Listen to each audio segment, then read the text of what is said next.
For January, we're starting this year with one of the most common questions I get from folks that I'm training.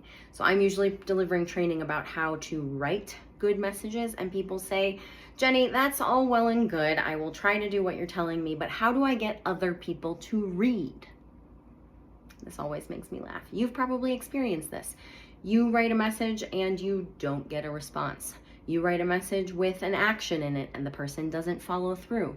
You write a message with 3 questions and they only respond to 1. Why is this happening? Why are we doing this to each other? Why won't that other person read my whole message?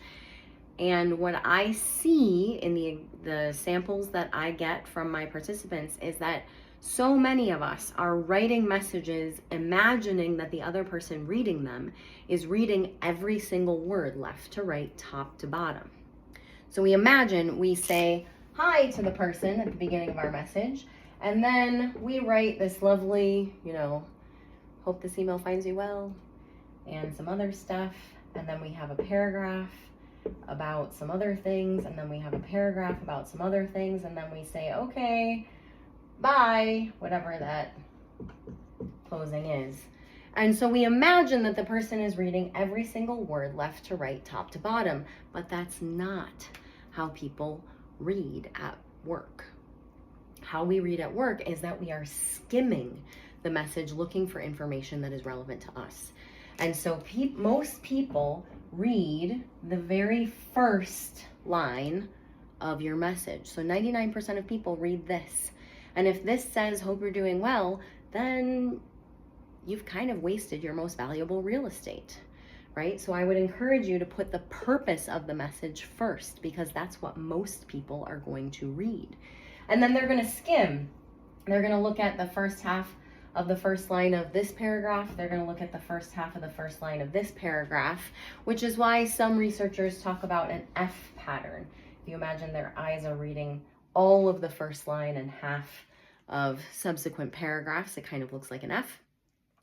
There's also another study that says people look at the top first. So they look at that first line first, makes it even more important than it was, half a second ago.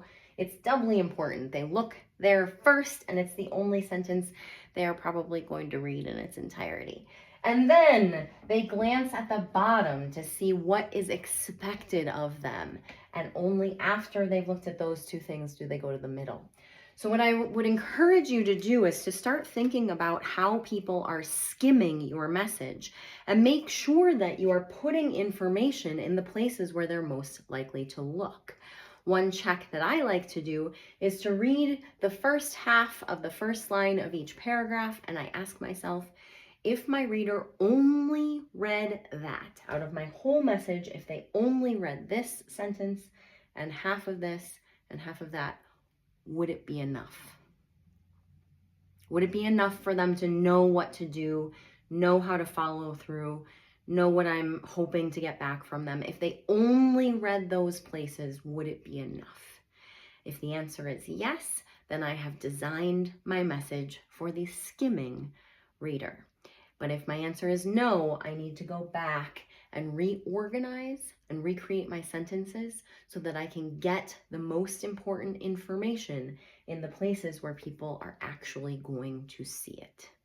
So give it a try and see how it works for you this year.